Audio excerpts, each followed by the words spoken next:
Hello everyone, welcome back to Aspirant Jaspreet. So this is my overview video on statutory corporations. अपनी पिछली video में हमने differences पढ़े थे तीनों पब्लिक अंडरटेकिंग्स के बारे में एंड यहाँ पे मैंने एक ओवरव्यू दिया है, तो इससे भी आपको काफ़ी नॉलेज होगी स्टेटूटरी कंपनी में. So first it is formed by the special act of the parliament. Parliament से एक स्पेशल एक्ट पास करवाया जाता है, तब ये कॉरपोरेशंस फॉर्म में आती हैं. पहले राज्यसभा लोकसभा में बिल पास होता है, उसके बाद पार्लियामेंट में एक प्रॉपर एक्ट बनाया जाता है. सेकंड, एक्ट में ही इसकी सारी पावर्स और फंक्शंस मेंशन होते हैं. उस एक्ट के अकॉर्डिंग ही ये फिर गवर्न होती है, एक्ट के हिसाब से ही चलती है. Third, these are legal but not the major subdivision or part of the government. इन्हें गवर्नमेंट का पार्ट नहीं माना जाता है डिपार्टमेंटल अंडरटेकिंग्स की तरह.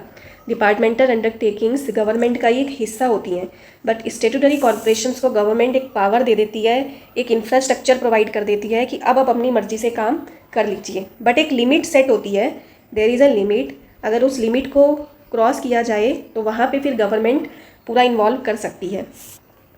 फाइनेंशियली इंडिपेंडेंट होते हैं ये, गवर्नमेंट से बोरो कर सकते हैं, गवर्नमेंट इनसे बोरो कर सकती है. ये अपने खुद के शेयर्स और डिबेंचर्स सेल करके या फिर गुड्स एंड सर्विसेज सेल करके अपना कैपिटल बनाते हैं. Zero government interference. There is no government interference in their day to day working. Frame their own policies and rule. They frame their own rules. Some powers of government are granted. Government की कुछ powers दी जाती हैं, कुछ privileges दिए जाते हैं.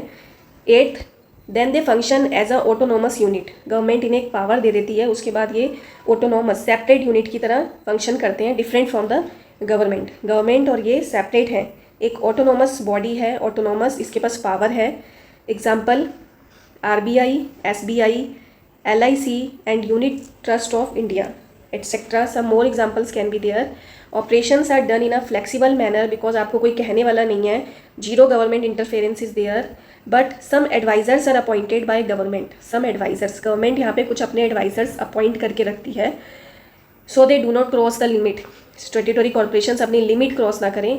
Only infrastructure is given by the government. बनाएगी तो गवर्नमेंट ही, देश में कुछ हो रहा है तो, बट इन्हें बाद में एक पावर दे दी जाती है कि यू कैन फंक्शन सेपरेटली.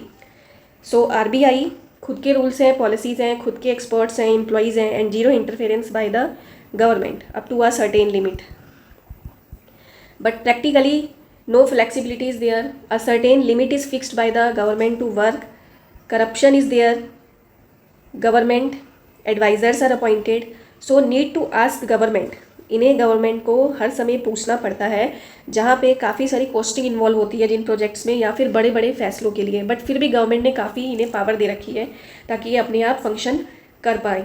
ये एक ऑटोनोमस यूनिट्स हैं.